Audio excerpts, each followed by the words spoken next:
एका वर्षामध्ये जो त्यांचे भ्रष्टाचार आम्ही लोकांसमोर आणलेले आहेत, रस्त्याचा घोटाळा असेल, सॅनिटरी पॅड वेंडिंग मशीनचा घोटाळा असेल, तुमचं स्ट्रीट फर्निचरचा घोटाळा असेल, ब्युटिफिकेशनचा घोटाळा असेल, हे सगळे घोटाळे जे केलेले आहेत त्याच्यावर त्यांची सही आहे. अशा व्यक्तीला प्रमोशन मिळणार का आणि दुसऱ्या कुठच्या खात्यात घेतलं जाणार का? चौकशी का नाही झाली असून? पाहिलं असेल आपण जेव्हा कॉन्ट्रॅक्टर्सचं मी बोलत होतो रस्त्याचं, एक कॉन्ट्रॅक्टरनं त्यांना आता बाद करायला लागलेलं आहे. पण आमच्यावर रस्ता चांगला तयार झाल्यानंतर लोकांसाठी तुम्ही उघडत नाही म्हणून आम्ही जेव्हा तो उघडून देतो तेव्हा आमच्यावर गुन्हा दाखल होतो. पण त्या कॉन्ट्रॅक्टरवर अजून गुन्हा दाखल झाला नाही किंवा त्याचं ब्लॅकलिस्टिंग झालं नाही. कोणाचं सरकार आहे? बिल्डर आणि कॉन्ट्रॅक्टरचं सरकार आहे.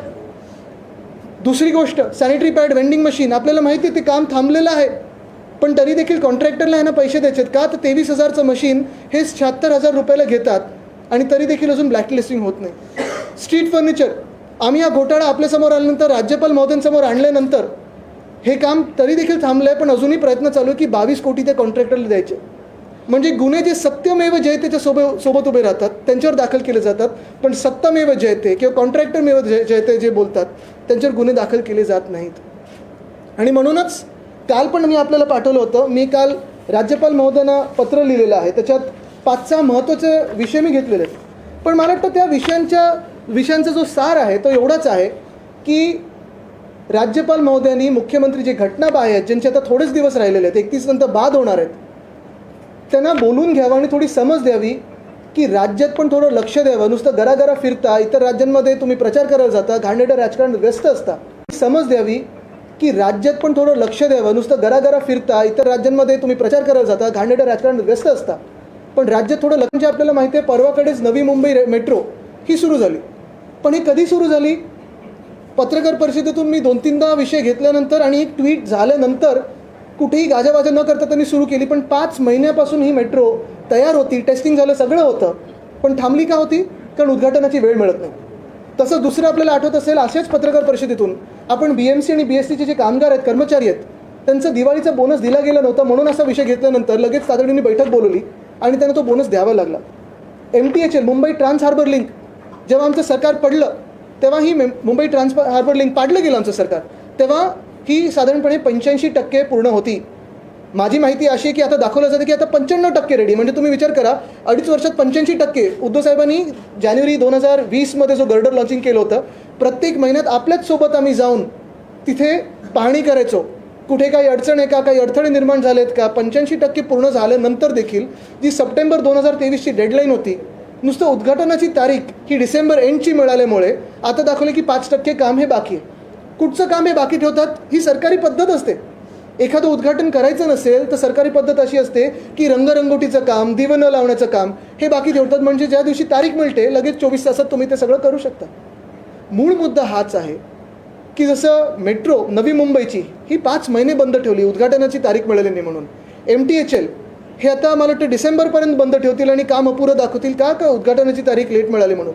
जे सरकारी कर्मचारी आहेत त्यांचे दिवाळी बोनस काही ठिकाणी दिलेत, काही ठिकाणी नाही दिलेत. अजूनही अनेक खात्यातून मला मेसेज येत आहेत की आमचं दिवाळी बोनस मिळालं नाही आहे. मूळ मुद्दा हाच आहे की उद्घाटनं न करणं असेल, हे रस्ते असे बंद ठेवणं असेल, काही काही वेळा तर स्वतःच्या परिवारासाठी देखील अशी उदाहरणं आहेत, मुख्यमंत्र्यांच्या निकटवर्गीयांसाठी रस्ते बंद ठेवले आहेत का? तर सुरक्षेचं कारण दाखवून. हे कुठचं सरकार आहे? कोणाला न्याय मिळतो ह्याच्यात? कोणाची कामं होतात? तर फक्त आणि फक्त बिल्डर आणि कॉन्ट्रॅक्टरची कामं होतात. आणि म्हणून कालच मी राज्यपाल महोदयांना पत्र लिहून विनंती केलेली आहे की जे घटनाबाह्य मुख्यमंत्री त्यांच्या आता 1-1.5 महिना राहिलेला आहे सरकारचा कार्यकाळचा, त्यांना बोलून समज द्यावी की जेवढे दिवस सरकार आहे तेवढे दिवस कामावर लक्ष द्यावं आणि काम करावं. मला वाटतं हे 2 महत्त्वाचे विषय आज आपल्यासमोर आणायचे होते मला.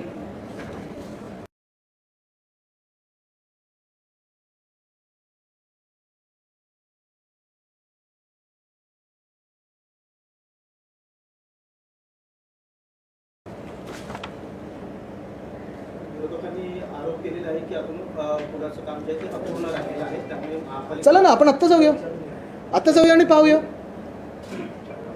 आत्ता त्यांनी सांगितलं 2 दिवसात खुले करतात. आम्ही सगळं बघा, प्रत्येक गोष्ट वेदांता फॉक्सकॉनपासून आत्तापर्यंत सगळे जे विषय घेतलेले आहेत ते अभ्यासपूर्व विषय घेतलेले आहेत. खोलाचा अभ्यास केलेला आहे. कुठेही एक खोके सरकार आम्हाला खोडू शकलेलं नाही आहे. आणि म्हणून तुम्हाला सांगतो की ज्या माझ्याच मतदारसंघात आहे, पहिलं तर गुन्हा दाखल करणं हा एवढी गमतीची गोष्ट झालेली आहे. कारण माझ्या मतदारसंघात असताना, मी स्थानिक आमदार असताना, तिथे पूल तिथे गेल्यानंतर माझा काही अधिकार नाही तिथे जाऊन पाहणी करण्याची किंवा तो रस्ता बाजूला करून उद्घाटन करण्याची. आम्ही लोड टेस्टिंगसाठी थांबलो, त्यांचं रंगरंगोटी होती त्याच्यासाठी थांबलो. प्रत्येक महिन्यात तुम्हीच माझ्यासोबत आलेला तिथे पाणी करायला. आत्ता चला, आत्ता दाखवतो तुम्हाला परत. कदाचित तुमच्यावर पण गुन्हे दाखल होऊ शकतात. पण बघा कुठच्या प्रकारचा गुन्हा, एकदम सिरियस प्रकारचा असेल तर तुम्हाला भाजपात घेऊन मग मुख्यमंत्री उपमुख्यमंत्री बनवलं जाईल. व्हीआयपीसाठी लोकांचे हाल होत आहे, मुख्यमंत्री प्रशासन चालवायला सक्षम नाही असं पण आपण म्हणताय. नक्कीच. नेमकं काय आपण पहा, ह्याच्यात काय झालेलं आहे, गेले 1-1.5 वर्ष हे खोके सरकार बसल्यानंतर, हे घटनाबाह्य मुख्यमंत्र्यांनी खुर्ची हडप केल्यानंतर, अतिक्रमण केल्यानंतर, Vedanta Foxconn, medical device park, bulk drug park, Airbus Tata हे सगळे उद्योग तर गुजरातला पाठवले गेलेच. पण ह्याच सोबत जर आपण पाहिलं तर नवी मुंबईची मेट्रो असेल, ती 5 महिने अशीच टांगून ठेवली होती. लोकांचे हाल झाले का, तर ती मेट्रो तयार असून वापरू शकत नाही. आमचं डिलाय रोडचा पूल तसाच आहे. गोखले ब्रिज बनवून परत तुम्ही खोदलात, पहिलं तर पाडलात का, ह्याच्यावर 2 जे रिपोर्ट आहेत ते अजून पब्लिक झाले नाही आहेत. स्ट्रीट फर्निचरचा घोटाळा असेल, रस्त्याचा घोटाळा असेल, रस्ते मुंबईचं जर तुम्ही पाहिलं असेल, एवढी भयानक परिस्थिती करून ठेवली आहे, सगळीकडे खोदकाम केलं आहे, पण रस्ते कुठेही झाले नाहीत. हे 5च्या 5 कॉन्ट्रॅक्टर खरं बाद केले पाहिजेत आणि अधिकाऱ्यांपासून सगळे जेलमध्ये गेले पाहिजेत. पण आज आपण पाहताय की बिल्डरची बाजू घेण्याची, कॉन्ट्रॅक्टरची बाजू घेण्याची, सगळे आपण प्रदूषणावर लिहिताय, पण उत्तर कुठून आले का कोणा सरकारमधून? कुठूनच नाही आले. आणि म्हणून मुख्यमंत्री तर अकार्यक्षम आहेतच, त्यांना नुसतं राजकारण जमतं, घाणेरडं राजकारण. पण महत्त्वाची गोष्ट हीच आहे की माझी हीच विनंती राहील की राज्यपाल महोदयांनी त्यांना बोलून समज द्यावी की थोडं कामावर लक्ष द्या. आता तुम्ही बघा, जसं हा रस्ता बंद ठेवला, मुख्यमंत्र्यांच्या परिवारासाठी तो रस्ता बंद ठेवला नव्हता. अजूनही तो कॉन्वॉय जाताना त्यांचा काही रस्ते बंद करतात. मग एका वेळी जे आम्हाला भाजपाने सांगितलेलं की आम्हाला लाल दिवे नको आहेत आणि VIP कल्चर नको आहे, हे मग कुठचं कल्चर आहे? काम अर्धवट होतं आणि काम अर्धवट राहिल्यामुळे प्रवाशांच्या आणि नागरिकांच्या जीवाला धोका निर्माण होऊ शकतो असं याच्यामध्ये. प्रवासी आणि नागरिकांच्या जीवाला धोका निर्माण होऊ शकतो. मग जे लोक ज्यांनी हिंदू सम्राट बाळासाहेब ठाकरे समृद्धी महामार्ग तिथे उद्घाटनाला होते, नंतर जे जीव गेलेत, मग गुन्हा कोणावर दाखल करायचा? MSRDCवर झालाय गुन्हा दाखल, मुख्यमंत्र्यांना झालाय गुन्हा दाखल. मुख्य गोष्ट हीच आहे की आपण पाहणी करताना, आणि आत्ता पण तुम्ही आत्ता सध्या स्थिती जाऊन पहा, पूर्ण काम झालेलं आहे, एक सुद्धा काम बाकी नाही. जसं मी सांगितलं की पूर्ण अभ्यास करून आम्ही हे काम करत असतो. आता कुठेतरी जाऊन कोणीतरी BMCचा खड्डा खोदून आलं तर मला माहीत नाही. पण हां, कधी कधी जसं मी तुम्हाला परत एकदा सांगतो, MTHLचं काम जे आहे ते तुम्हाला अपुरं दाखवतील, मुंबई ट्रान्स हार्बर लिंकचं, कारण उद्घाटनाची तारीख डिसेंबर मिळाले, तर सांगतील लेन मार्किंग नाही झालं आहे, लोड टेस्टिंग बाकी आहे. ह्या सगळ्या गोष्टी हे नाटक असतं. आदित्यजी, सरकारी कामात अडथळा आणल्याचा तुमच्यावर नाही, तो गुन्हा नाही दाखल केला त्यांनी अतिक्रमण आरोप आहे. हा आरोप आहे. पण तुम्हाला असं वाटतं का की पोलिसांनी जो गुन्हा दाखल केलेला आहे तो पूर्णपणे प्रामाणिकपणे केलेला आहे की त्यांच्यावर काही राजकीय दबाव आहे? तुम्हाला तर 2 गोष्टी याच्यात. हा, नंबर 1. आणि दुसरं, हा जो गुन्हा दाखल झालेला आहे त्याला तुम्ही कायदेशीर दृष्ट्या फेस करणार आहात की पक्ष म्हणून काही आंदोलन होणार? ह्याच्यात पहिली गोष्ट जे आपण सांगितलं ना, अडथळा, ॲक्च्युली जो अडथळा निर्माण होतोय तो ह्या घटनाबाहेर सरकारकडून होतं. सरकारी कामं जी आहेत ती आपण पाहताय चालू असतात. MTHLचं उद्घाटन न होणार का, तर क्रेडिट पाहिजे. डिलाय रोडचं उद्घाटन न होणार का, तर क्रेडिट पाहिजे. नवी मुंबई मेट्रो का, तर क्रेडिट पाहिजे. काल परवाकडेच काही अधिकारी आहेत ज्यांनी नवी मुंबईच्या मेट्रोवर खूप काम केलं, त्यांच्याशी मी फोन करून त्यांचं अभिनंदन केलं की आता झाली सुरू. तर त्यांनी मला हेच सांगितलं की आदित्यजी, तुमच्या ट्विटमुळे हे सुरू झालेलं आहे, तर अडथळा मी खरं दूर केला आहे, तर तो गुन्हा असेल तर चांगलं आहे. दुसरी गोष्ट म्हणजे जे केसला आता लढायचं आहे, मी तर सांगतो, परत एकदा सांगतो की अशा जर केसेस माझ्या महाराष्ट्रासाठी लढण्यावर, मुंबईसाठी लढण्यासाठी होत असतील तर आज माझ्या आजोबांना अभिमान असता. आणि जर मला ह्याच कारणासाठी फासावर जरी लटकवायचं असेल तरी लटकवा, पण महाराष्ट्राला झुकू देणार नाही आणि मुंबईला लुटू देणार नाही. मला वाटतं काल परवापर्यंत आपण जर पाहिलं असेल तर जे आतून मला कळतं की ही केस टाकायची नव्हती, कारण केस बनतच नाही, कुठेही हानी झाली नाही, कुठे नुकसान झालं नाही, 1 रुपयाचं कोणाचं नुकसान झालं नाही. पण दबाव एवढा होता की काही CMOमधल्या जवळच्या नातेवाईकांनी असेल, लोकांनी असेल, फोन करून सांगितलं की हेच टाकली नाही तर बदली करू. ठीक आहे, मला त्या अधिकाऱ्यांबद्दल सहानुभूती आहे, पण निश्चितपणे कुठेही सुडाचं राजकारण न करता जे आमचं सरकार येणार आहे, जे भ्रष्टाचारी आहेत त्यांना जेलमध्ये टाकल्याशिवाय मी राहणार नाही. आणि हे आम्ही सतत बोलतो म्हणून त्यांच्या मनात एवढी भीती बसली आहे. 2 फॉरेन ट्रिप त्यांना रद्द करायला लागले, 1 मेट्रोचं उद्घाटन करायला लागलं, बोनस द्यायला लागला. ट्विटचा इम्पॅक्ट आहे. आपले काही पदाधिकारी आज नामजोशी मार्ग स्टेशनला पोहोचले आहेत, तर पक्ष म्हणून काही आंदोलन होणार? मला बोलवायचं, चला मीच येतो, आपण सोबत जाऊया. जर मुंबईकरांसाठी लढत असू, महाराष्ट्रासाठी लढत असू, तर गुन्हा काय त्याच्यात? आणि लोकांच्या हिताचं काहीतरी करत असू, कोणाचं नुकसान न होता, तर मग गुन्हा काय? मेट्रो कारशेडचं काम आदित्य ठाकरेंमुळे रखडल्याने 10,000 कोटी सर्वसामान्यांचे नुकसान झाले असं प्रतिक्रिया येते विरोधकांना. कोणाकडून? मनीषा कांबळे असं बोलतायत त्यात.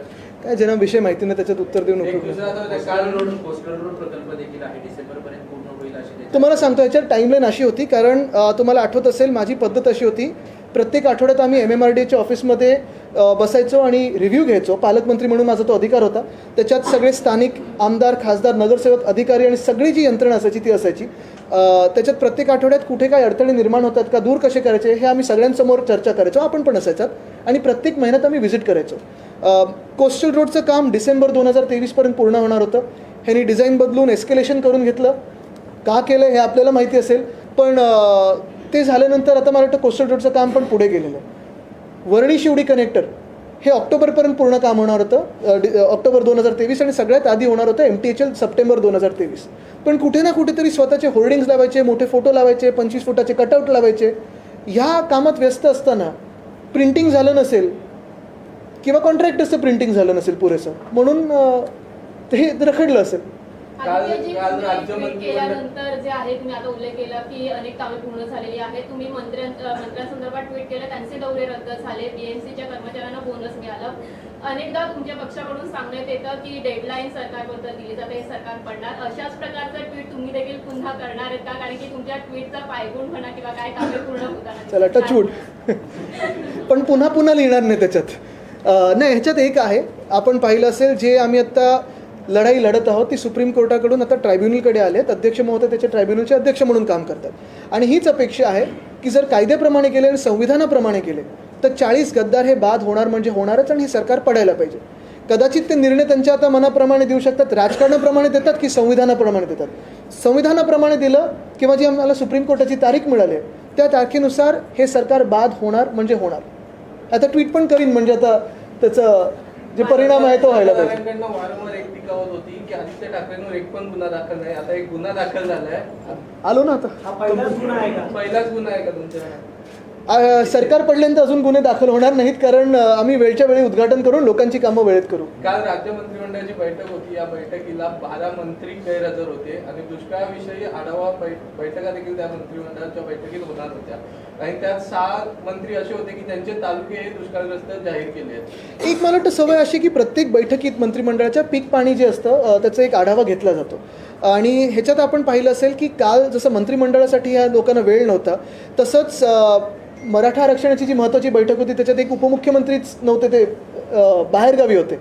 महत्त्वाची गोष्ट हीच आहे की इतर राज्यात प्रचार नक्की करा, पण आपल्या राज्यात आणि कधी कधी घटनाबाह्य मुख्यमंत्र्यांच्या स्वतःच्या डिस्ट्रिक्टमध्ये, जिल्ह्यामध्ये जेव्हा एखादं काम महत्त्वाचं असतं मेट्रोसारखं, त्याच्यासाठी 5 मिनिटं तरी ठेवा. कुठच्या दुसऱ्या कामावर उद्घाटन करायचं क्लब तरी करा, व्हिडिओ कॉन्फरन्सिंग करा, काहीतरी करा. पण लोकांना कशाला अडथळे निर्माण करता? आणि ज्याच्यासाठी तुम्ही हे सरकार काबीज केलं आहे, 50 खोके देऊन आमचं सरकार पाडलं आणि जे हडप केलं तुम्ही सरकार आणि मंत्रालय, तिथे बसून कामं तरी करा. राज्यात सध्या ओबीसी आरक्षण आणि मराठा आरक्षणावरून कुठेतरी 2 समाज एकत्र उभे ठाकलेत अशा पद्धतीची परिस्थिती आहे. एकीकडे भुजबळ वक्तव्य करतात, दुसरीकडे जयंत पाटील. काय नाही, मला वाटतं ह्याच्यात मी आत्ता जाणार नाही, कारण तो विषय खोल आणि महत्त्वाचा आहे. त्याच्यावर वेगळी एक पत्रकार परिषद घेणं गरजेचं आहे. पण आजचा जो विषय आहे तो मी ह्यापुरतंच ठेवतो, कारण जसं मी सांगितलं ना की पुन्हा एकदा सांगेन की मुंबईकरांसाठी लढताना, महाराष्ट्रासाठी लढताना जर गुन्हा होत असेल तर मला अभिमान आणि माझ्या आजोबांना देखील अभिमान असतो, प्रत्येक शिवसैनिकाला आणि आईवडिलांना अभिमान राहील, कारण त्यांचा मुलगा हा महाराष्ट्रासाठी आणि मुंबईकरांसाठी लढतो. जो वाद झाला होता त्याच्यावर मी दिले बाईट आणि सगळीकडे आलो सुद्धा. आता कुठे परत बोलू? शिष्टमंडळ आहे राष्ट्रपतीची भेट घेणार आहे, काय भेटीचं कारण आहे आणि काय राष्ट्रपती? मला वाटतं त्यांनी पत्रकार परिषद घेतली, पण ती भेट महत्त्वाची आहे, कारण हे सगळे जे अधिकार आहेत ते आपल्याला माहिती आहे की केंद्र सरकारकडे जाऊ शकतात, लोकसभेकडे जाऊ शकतात. त्यांनी तिकडे तो विषय मांडलेला. हिंदी में बता दीजिए, आपके ऊपर FIR दर्ज हुई है. सबसे बड़ा आरोप आपके ऊपर ये लगाया गया कि इलीगली आप और आपके सारे वर्कर्स ब्रिज को काउंटिंग करने के लिए गए. किस तरह से? मुझे तो इसमें हंसने की बात यही है, हंसी की बात कि ये सरकार ही इलीगल है, तो वो किसको इलीगल ठहरा रहे हैं?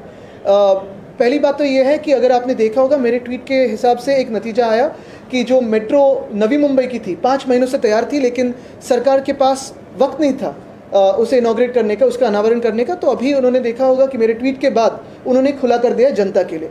उसी के साथ मेरे ही जो चुनाव क्षेत्र है वर्ली, वहाँ डिलाई रोड का ब्रिज था.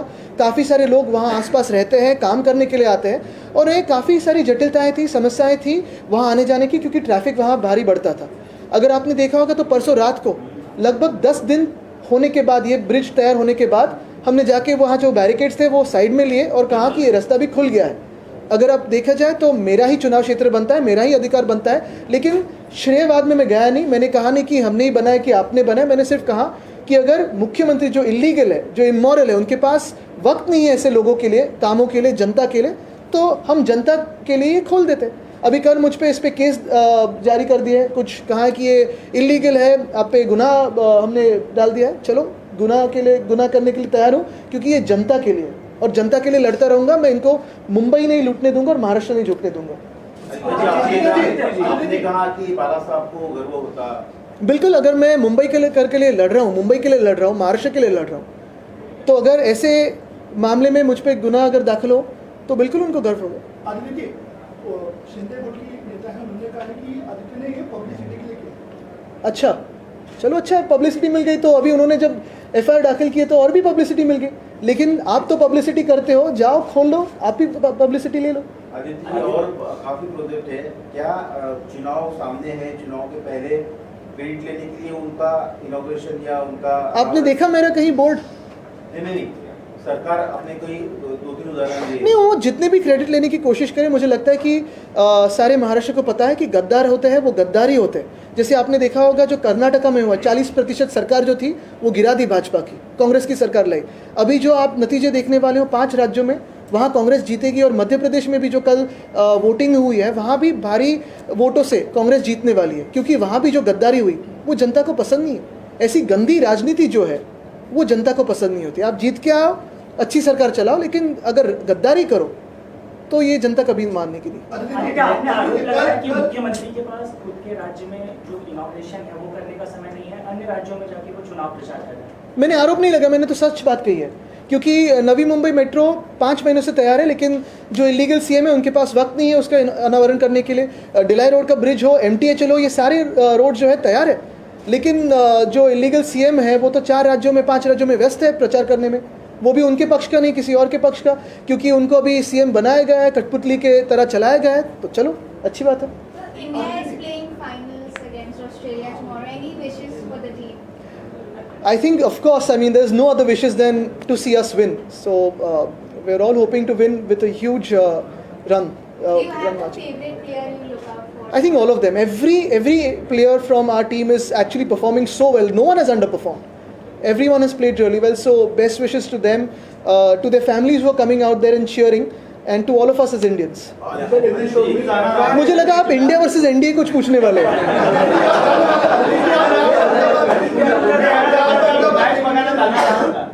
तुम्ही परत गुन्हा दाखल करून घेणार का अतिक्रमणाचा? चलो, थँक्यू.